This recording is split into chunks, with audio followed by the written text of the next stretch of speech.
सेनापतियों सहित महिषासुर का वध।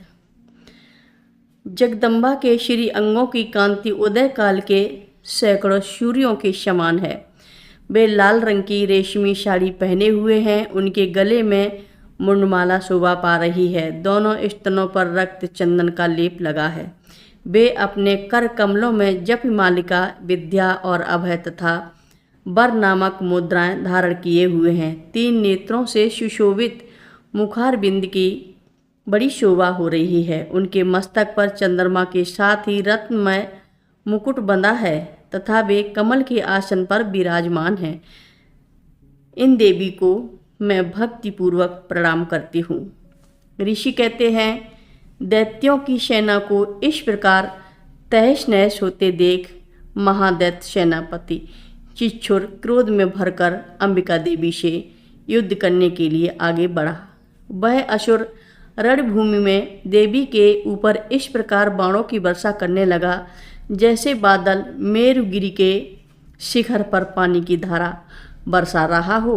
तब देवी ने अपने बाणों से उसके बाण समूह को अनायास ही काटकर उसके घोड़ों और सारथियों को भी मार डाला।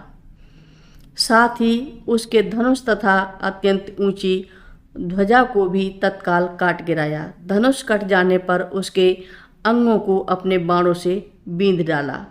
धनुष, रथ, घोड़े और सारथी के नष्ट हो जाने पर वह असुर ढाल और तलवार लेकर देवी की ओर दौड़ा।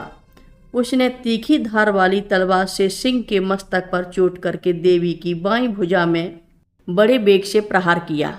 राजन, देवी की बाह पर पहुंचते ही वह तलवार टूट गई। फिर तो क्रोध से लाल आंखें करके उस राक्षस ने शूल हाथ में लिया और उसे उस महादैत्य ने भगवती भद्रकाली के ऊपर चलाया। वह शूल आकाश से गिरते हुए सूर्यमंडल की भांति अपने तेज से प्रज्वलित हो उठा। उस शूल को अपनी ओर आते देख देवी ने भी शूल का प्रहार किया। उससे राक्षस के शूल के सैकड़ों टुकड़े हो गए। साथ ही महादैत्य चिच्छुर की भी धज्जियां उड़ गईं और वह प्राणों से हाथ धो बैठा। महिषासुर के सेनापति उस महापराक्रमी चिच्छुर के मारे जाने पर देवताओं को पीड़ा देने वाला चामर हाथी पर चढ़कर आया। उसने भी देवी के ऊपर शक्ति का प्रहार किया, किंतु जगदम्बा ने उसे अपने हुंकार से ही आहत एवं निष्प्रभ करके तत्काल पृथ्वी पर गिरा दिया। शक्ति टूटकर गिरी हुई देख चामर को बड़ा क्रोध हुआ। अब उसने शूल चलाया, किंतु देवी ने उसे भी अपने बाणों द्वारा काट डाला। इतने में ही देवी का सिंह उछलकर हाथी के मस्तक पर चढ़ बैठा और उस दैत्य के साथ खूब जोर लगाकर बाहु युद्ध करने लगा।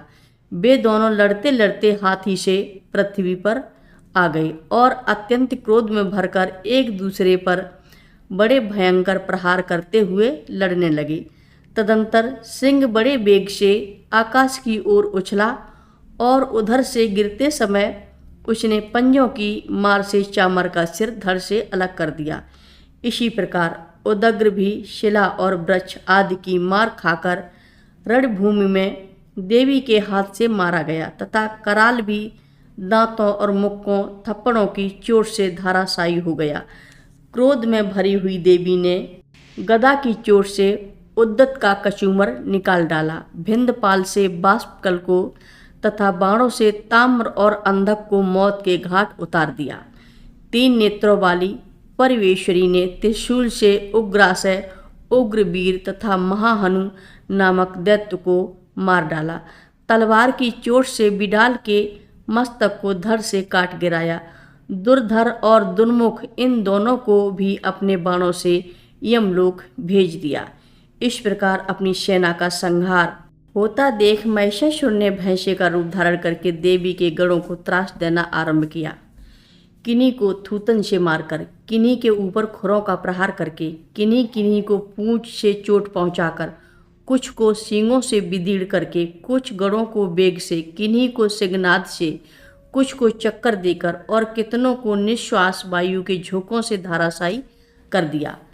इस प्रकार गढ़ों की सेना को गिराकर वह असुर महादेवी के सिंह को मारने के लिए झपटा। इससे जगदम्बा को बड़ा क्रोध हुआ। उधर महापराक्रमी महिषासुर भी क्रोध में भरकर धरती को खुरों से खोदने लगा तथा अपने सींगों से ऊंचे ऊंचे पर्वतों को उठाकर फेंकने और गरजने लगा। उसके वेग से चक्कर देने के कारण पृथ्वी क्षुब्ध होकर फटने लगी। उसकी पूंछ से टकराकर समुद्र सब ओर से धरती को डुबोने लगा। हिलते हुए सींगों के आघात से विदीर्ण होकर बादलों के टुकड़े टुकड़े हो गई। उसके श्वास की प्रचंड वायु के वेग से उड़े हुए सैकड़ों पर्वत आकाश से गिरने लगे।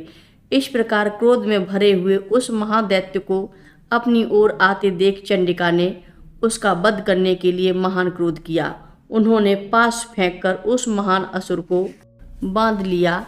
उस महासंग्राम में बंध जाने पर उसने भैंसे का रूप त्याग दिया और तत्काल सिंह के रूप में वह प्रकट हो गया। उस अवस्था में जगदम्बा ज्यों ही उसका मस्तक काटने के लिए उद्यत हुई, त्यों ही वह खड्गधारी पुरुष के रूप में दिखाई देने लगा। तब देवी ने तुरंत ही बाणों की वर्षा करके ढाल और तलवार के साथ उस पुरुष को भी बींध डाला।